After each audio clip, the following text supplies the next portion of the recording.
Good morning everyone and welcome to our YouTube channel study time with JK. जैसा कि वादा था, आज फिर एक नए टॉपिक के साथ आए हैं जो कि हर एग्ज़ाम पॉइंट ऑफ व्यू से इम्पॉर्टेंट है। और ऐसे सभी एग्ज़ाम जो इसमें पॉलिटी आती है उसमें तो बहुत बहुत इम्पॉर्टेंट है। तो हमारा आज का टॉपिक है इलेक्शन कमीशन ऑफ इंडिया। आइए स्टार्ट करते हैं हमारे टॉपिक को। इलेक्शन कमीशन ऑफ इंडिया, कुछ पॉइंट्स है। सबसे पहली चीज़, जो इलेक्शन कमीशन ऑफ इंडिया होती है वो एक परमानेंट और इंडिपेंडेंट बॉडी होती है जो कि कॉन्स्टिट्यूशन ऑफ इंडिया में मैंशनड है। Second cheese, article 324 of constitution में इलेक्शन कमीशन ऑफ इंडिया के बारे में बताया गया है। इसका जो पावर्स होते हैं वो superintendence, direction and control of election. Parliament के इलेक्शन यही करवाता है, स्टेट लेजिस्लेचर के इलेक्शन यही करवाता है, प्रेसिडेंट और वाइस प्रेसिडेंट के इलेक्शन यही कराता है। आसान भाषा में हमारे जितने भी एमपी सांसद का इलेक्शन और विधायकों का election election commission of India ही कराता है।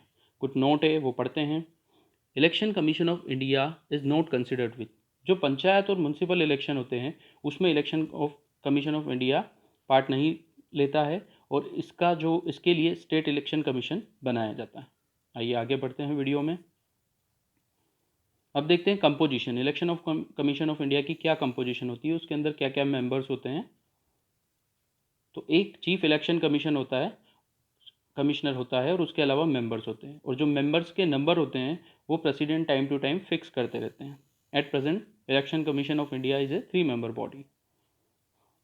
आइए देखते हैं इनका अपॉइंटमेंट प्रेसिडेंट करता है, और जो रीजनल इलेक्शन कमिश्नर होते हैं वो अपॉइंट होते हैं प्रेसिडेंट के द्वारा, लेकिन चीफ इलेक्शन कमिश्नर की कंसल्टेशन के साथ।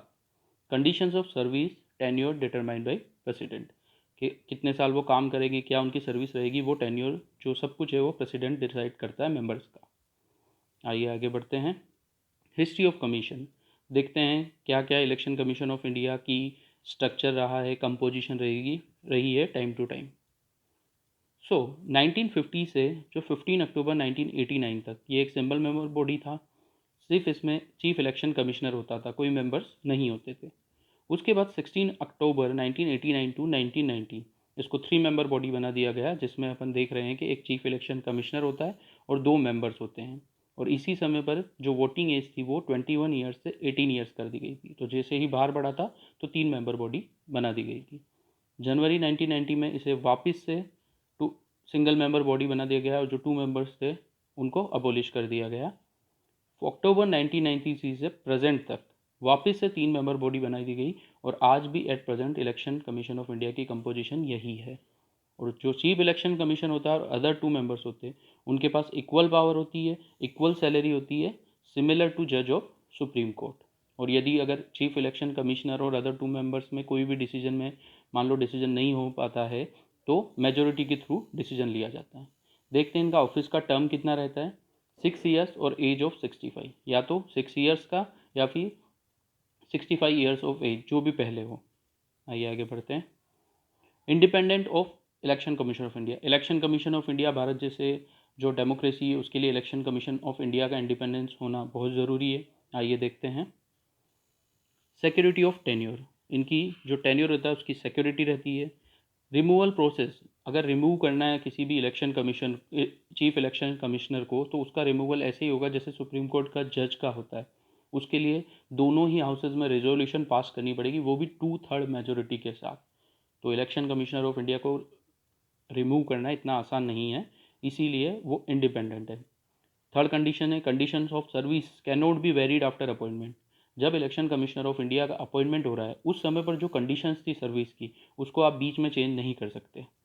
रीजनल और other commissioner can not be remove without consulting chief election commission, अगर मान लीजिए रीजनल या कोई मेंबर को भी रिमूव करना है तो without consulting chief election commissioner को रिमूव नहीं कर सकते। आइए देखते हैं इनकी इंडिपेंडेंस में क्या फ्लोज है या क्या कमियां हैं। फर्स्ट चीज, constitution not prescribe qualification. Constitution में क्वालिफिकेशन प्रिस्क्राइब नहीं है चीफ इलेक्शन कमिश्नर बनने के लिए कि उसकी क्या लीगल क्वालिफिकेशन होनी चाहिए या एजुकेशनल या administrative qualification. Second is terms of members of election commission, जो मेंबर्स होते हैं उनका जो इलेक्शन कमीशन का टर्म है वो फिक्स नहीं है। Third is retiring election commissioner is eligible for reappointment in government, so कोई भी गवर्नमेंट का पद बाद में ले सकता है तो उनका, इसीलिए ये थोड़े से फ्लोज है इस इलेक्शन कमीशन ऑफ इंडिया के इंडिपेंडेंट में। आइए आगे बढ़ते हैं। अगर आप चाहें तो स्क्रीनशॉट भी ले सकते हैं साथ ही साथ। सो अब देखते हैं कि पावर और फंक्शंस क्या हैं chief election commission of India के। तो इसके बहुत सारे पावर है, लेकिन इनको 3 पार्ट में डिवाइड किया जाता है, जैसे administrative, advisory and quasi judicial. तो पहला पावर जो है, जैसा कि हम सभी जानते हैं कि जितना भी एमपी एमएलए के लिए जो कॉन्स्टिट्यूएंसी होती है वो कहाँ तक रहेगी, कौन कौन वोटर एक कॉन्स्टिट्यूंसी के लिए एलिजिबल होगा, वो इलेक्शन कमीशन डिसाइड करता है। किसके बेसिस पे? Delimitation of act of parliament के बेसिस पे। सेकेंड पॉइंट, इलेक्टोरल रोल में addition, correction, deleting fake voters, ये सब भी काम इलेक्शन कमीशन का होता है। डेट और शेड्यूल डिटरमाइन करना इलेक्शन कमीशन का काम होता है। जैसे कि लेटेस्ट अभी एचपी इलेक्शन है हिमाचल प्रदेश में, तो उसकी जो वोटिंग है वो 12 नवंबर की होगी और काउंटिंग जो होगी 8 दिसंबर की होगी। तो ये इलेक्शन कमीशन ऑफ इंडिया ने जारी की है dates. To give regulation to political parties and allot them symbol, उनको सिंबल देना और या फिर उनके बाद उनको रिकॉग्नाइज करना कि एक पॉलिटिकल पार्टी हम रजिस्टर करते हैं। डिस्प्यूट रिजोल्यूशन, जो भी इलेक्टोरल अरेंजमेंट को लेकर डिस्प्यूट होगा वो election commission of India solve करेगा। डिटरमाइन कोड ऑफ कंडक्ट, जो कि आचार संहिता लगती है, उसको भी इलेक्शन कमीशन ऑफ इंडिया जारी करता है और देखता भी है कि उसमें कोई उल्लंघन तो नहीं हो रहा। To advise president on disqualification of any member, किसी भी मेंबर का डिस्क्वालिफिकेशन अगर किसी भी ग्राउंड पे होता है तो वो एडवाइस करेगा प्रेसिडेंट को कि इस मेंबर को डिस्क्वालीफाई करें आप। टू कैंसल पोल्स, अगर कोई भी पोल्स में रिगिंग होती है या कोई भ्रष्टाचार हुआ है या कोई गलत वोट डाले गए हैं तो भी इलेक्शन कमीशन ऑफ इंडिया उसको कैंसिल कर सकता है पोल को। Requisitioning of staff in conducting election, जो भी इलेक्शन कंडक्टिंग स्टाफ होता है उनको election commission of India requisition कर सकता है। सुपरवाइज मशीनरी ऑफ इलेक्शन, जो भी मशीनरी होती है उसको इलेक्शन कमीशन ही सुपरवाइज करता है। To advise president about election in president rule time, कहीं पर प्रेसिडेंट रूल लगा हुआ है तो election of commission of India suggest कर सकता है प्रेसिडेंट को कि अब यहाँ पर इलेक्शन कराने के लिए प्रॉपर टाइम आ चुका है। To regularise national party and grant them status of national और स्टेट पार्टी, तो ये काम भी इलेक्शन कमीशन ऑफ इंडिया ही करता है। सो चीफ इलेक्शन कमिश्नर अभी हमारे जो लेटेस्ट है वो राजीव कुमार, उनको जो असिस्ट करते हैं वो कुछ डेप्यूटी चीफ इलेक्शन कमिश्नर करते हैं, ड्रॉन फ्रॉम सिविल सर्वेंट, जो सिविल सर्वेंट होते हैं आईएएस आईपीएस ऑफिसर, वो इनको असिस्ट करते हैं। और इनके नीचे जो सेक्रेटरीज और जॉइंट सेक्रेटरीज होते हैं वो डेप्यूटी चीफ इलेक्शन कमिश्नर को असिस्ट करते हैं। आइए देखिए स्टेट में इलेक्शन कमीशन का क्या सीन रहता है। तो स्टेट लेवल पर चीफ इलेक्टोरल ऑफिसर अपॉइंट किया जाता है स्टेट गवर्नमेंट के कंसल्टेशन के साथ। और जो कलेक्टर होता है हमारे डिस्ट्रिक्ट का, वो डिस्ट्रिक्ट रिटर्निंग ऑफिसर होता है और उसके नीचे होते हैं रिटर्निंग ऑफिसर, जो हर कॉन्स्टिट्यूंसी में लगाए जाते हैं। तो स्टेट लेवल जो इलेक्शन कमीशन रहती है वो पंचायत और म्यूनसिपलिटी इलेक्शन भी देखती है। सो ये था आज इलेक्शन कमीशन ऑफ इंडिया के बारे में हमारा वीडियो। बताइए कमेंट्स में कैसा लगा और चैनल को सब्सक्राइब कीजिए, लाइक कीजिए और शेयर कीजिए।